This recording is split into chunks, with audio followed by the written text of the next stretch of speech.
చేయబట్టి కాలు ఇంకా బ్యాక్ బోన్స్ కూడా విరిగవడం జరిగిన తర్వాత ఇక్కడికి కదిలిపూరు కట్టు కోసం వచ్చాను.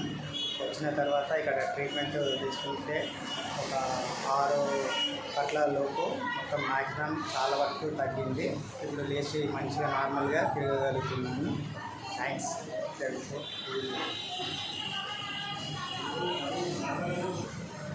సింగిల్ ఒకటి అది నేను మాత్రం ఇప్పుడు ఎవరి సపోర్ట్ లేకుండా మంచిగా నేను ఒక్కనే నడవగలుగుతున్నాను.